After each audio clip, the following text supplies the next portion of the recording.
Welcome to the Pearls of Wisdom podcast, brought to you by Southern Jewelry News and Jewelry Store Marketers. All right, welcome to this episode of the Pearls of Wisdom podcast. Today, I'm bringing you something that you may not know exists, and that is that Glock, the firearms manufacturer, is coming out with a line of watches. And with me, I've got Jim Imhof here from Bering Watches, correct? Yeah, I'm the sales director for Glock Watches. For Glock Watches. Okay, beforehand, just tell us your history in the jewelry business. I'm in the business 45 years, in the watch business the entire time. I've done Boulevard, Citizen, Seiko, and have been with Bering now 10 full years in November. And so Bering Watches, because, you know, most common is, you know, everybody knows Timex, Citizen, Seiko. That tell us who Bering Watches. Tell us about Bering. Bering is a company that's 14 years old. The owners were the Skagen distributors in Europe. Okay. They represented about 28% of Skagen's worldwide business at the time. It came to the time where the owners of Skagen decided to sell. Our owner was very interested, except that the Fossil Group outbidded him by over $100 million. Good Lord. That's almost life-changing money. He's a quality guy. He knew and understood some of the unique problems. The mesh bracelets would tear on the edge. Yeah. There was some plating situations. There were some crystal situations. He lived and died these because he was the distributor in Europe, and his watchmakers had to repair these issues. So when they told him he couldn't have, Fossil said he couldn't have Skagen, he then decided he had 2 years left on his distribution contract, decided then he was going to make his own line. The number one issue was quality. Michael, our owner, Michael Witt, I say he's a nut. I hope he doesn't mind me saying that, but I say he's a nut on quality. The first thing he did was everything went to a sapphire crystal. So we have sapphire crystals on watches go from $100 to $350. That's crazy. Do you need sapphire crystals on watches? No, you don't. But does it make a quality statement? So when the jeweler, craftsmaker, and watchmaker says sapphire crystals on $100 watches, that's a statement. Yeah. The plating is now an ion plating, and it's done over surgical stainless steel, which is the best blend you can get. So those quality statements, and as we work with the jeweler, your audience, now the watchmaker starts to get the idea of where we're going with this line. And for the first 7 or 8 years of the line, it was more of a ladies line. We did 70% of our business in ladies. We did color. And on the dial said Bering. Says Bering. Okay. Yep. How many accounts do you have in the U.S.? We have on the books active about 700. Okay. Everything from a guy that does $2,000 a year to a guy that does $35,000 a year. We have 12 reps, independent reps that travel the U.S.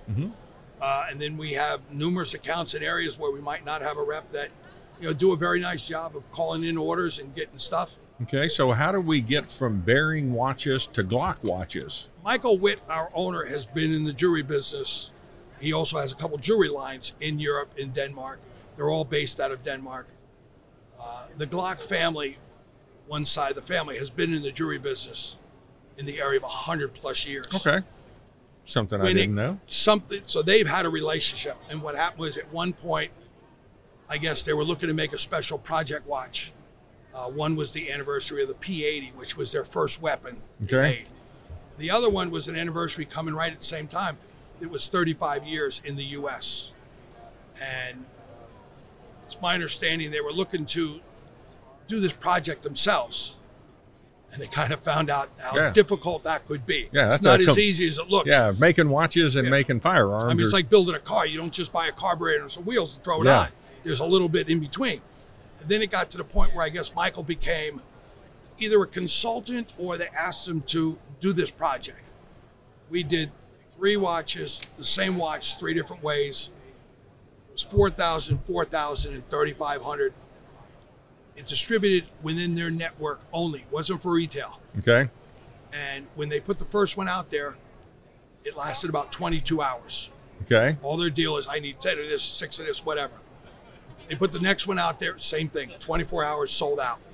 The third one didn't have the same packaging, so it did well, but they actually packaged it in an actual Glock gun case. Okay. And that's what you see. Our packaging I saw that now display. is a smaller version of it, but it's an actual Glock gun case. Okay, so Glock now decides that they're going to get into the watch manufacturing business. Well, they're not in it. We're in it. Yeah. And they're the partner with the name. Yeah. And so tell us about the quality of the casings. What's the manufacturing standards for these? Well, basically everything we do has to meet Glock standards and the Glock image. So basically, Glock has a philosophy that a weapon hits the street when the weapon's done. No matter what the calendar says, a trade show or whatever, you can take all that stuff and throw it in the garbage can. When it's done, it's done. We have to meet those standards. They will put the watches, or they have put the watches, through testing procedures of extreme heat, extreme freeze, extreme exposure to salt water, extreme sandblasting. We use a 2mm sapphire crystal, and they will actually take it and put it in a drill press and see how much pressure it takes to shatter the crystal. So these are not just your basic base metal, lightly plated. No, not at all. Not at all. I mean, it's very tough to see in any watch the quality of the watch, because they all look good when they're new. Yeah, when just like a car. Yeah, you don't know what's behind that watch until it's about 6 or 8 months or a year old. Yeah, you put some wear, some beating into that watch, you'll find out what it's worth. Well, I tell people this all the time when it comes to like fake Rolexes or fake Tag Heuers. I'm like, if you want it to look like it looks today, you wear it maybe 3 or 4 times a year. If you put that on and think you're going to wear it and it's going to look like an actual high quality watch, in 6 months, you're wrong. But so with these Glock watches, that basically they are going to hold up.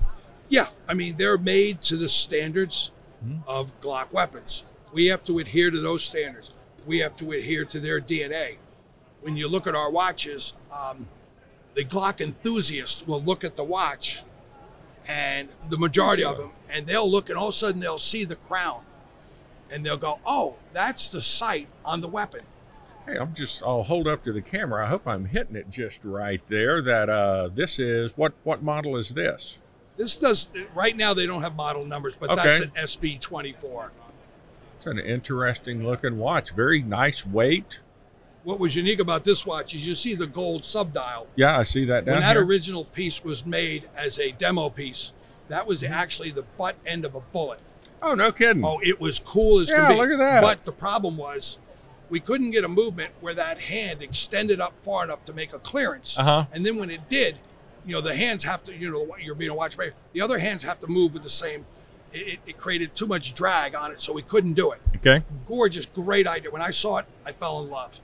I said, if anything is to say Glock, that's it. But we couldn't make it work. Will we hold it aside and maybe make it part of technology later? If we could do it, yes. Yeah. But so are they going to be quartz? Are they going to be mechanical? We're going to do 70% will be a Ronda high grade, all Swiss made movement. Okay. That will be in the 3-handed and in the 6-handed chronograph movement. Then we will have, in the collection we have now, we have 3 automatics, probably go to 4 or 5. Okay. They are a Seiko high-grade automatic movement. A lot of discussion going back and forth, Swiss-made versus Seiko in the automatic. Seiko automatics are great. I said in the U.S., we have the absolutely Swiss-made no quartzes problem. are great. And we have a very good relationship with Seiko OEM.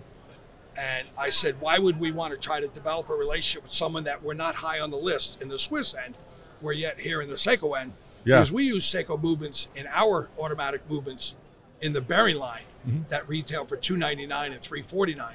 So those are, as I call them, stupid prices. Yeah. Come on, some of us get paid on margins too. And we can do $399 and they do $429. And Michael, our owner, his firm belief is he manufactures what the consumer wants. If you find out what the consumer wants and you manufacture, you're going to be successful. And y'all are also coming out with a solar? There will be a solar movement in there that we already use, again, with the Seiko organization. We use a high-grade Seiko solar movement that, we probably use it 20 times in our Bering line of 250 watches. How many models do you have? And are they going to be men's watches, ladies' watches? Right now we have 36 models. There will be 8 ladies. Okay. The ladies will be 100-meter water resistant, 2-millimeter sapphire crystals. Wow. About 6 of them will have 12 diamonds on the dial. And your people can understand. Every time someone says to me, well, what kind of diamonds are they? I've decided I'm no longer going to try. Yeah. They are not lab-grown diamonds. Yeah. That's the end. That's it. I don't know what to call it. I'm a watch guy. Yeah. They are not. And in our print material in Germany, and you met our CEO, he kept saying to me, Jim, what do we say? I said, call it diamonds. And if they have a question, we can answer it. So we use 12 diamonds on them. They're not big, but it's a 100-meter water-resistant watch with 12 diamonds on it.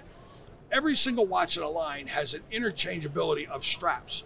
So the ladies' watch, that's the highlight piece, is black with red highlights on the dial and a red strap. But you can change that strap to be now an all-black watch. Okay. And it's a totally different watch, Well, but now, it's the same watch. So here's the big kicker with the Glock line is they're not available yet. They will be shipped October 1st. Do you have accounts lined up already? We have probably 165 accounts before this show.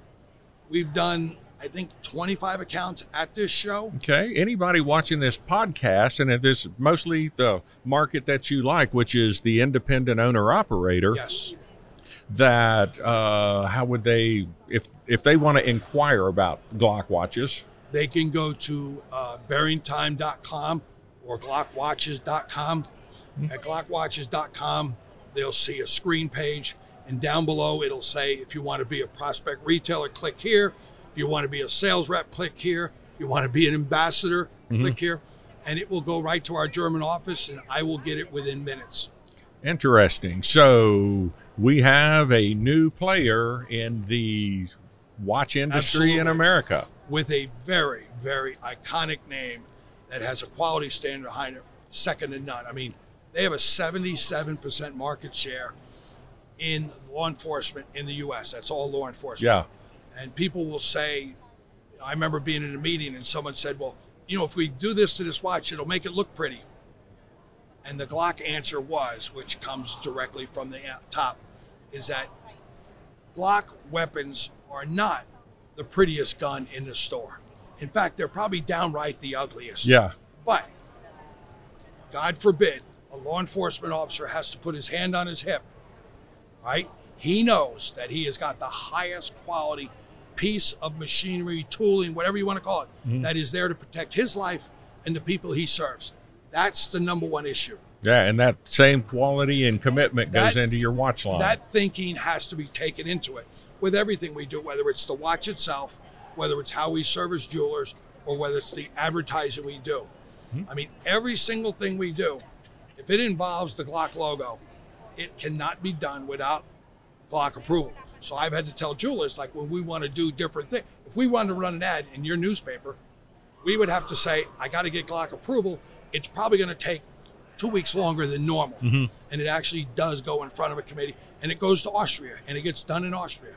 Well, that's interesting. Well, I would like to personally say welcome Glock Watches to the jewelry industry, and I look forward to seeing how it goes for you. Well, thank you very much. I mean, again, a very iconic, high-quality name that 90% of the jewelers know. Yeah. Before we sign off, tell us about like the display cases real quick. Yeah, we, as Bering, we've always utilized a centralized case, which is all-encompassing product and packaging and everything. This Glock gun case is an all-LED lit display that's magnetic electricity. So if a shelf, the shelf has the lights contained in it underneath, if it goes out, we just lift up the shelf, put a new shelf in. When the magnets touch, they go back on. But this display will do all the display work. It'll have a light box on it for a digital screen, and then it's also set up behind it to put an iPad or a tablet in to do a video. And all the storage of all the gun cases, which are actually the packaging, everything goes in there. So when a jeweler says to me, I have no room in my store, I said, we need 16 inches deep, 30 inches wide, and we'll put the entire program there. And one of the keys that jewelers love, they laugh about it, is that when you sell other watch companies, when you sell the watch, you have to go to the tag and pull the style number, and then go look for the box. And you're down there digging. In Glock, you sell the watch, you go down, you get the gun case. It's the universal case for everything. There is no looking for style. And every time I say it, I wait.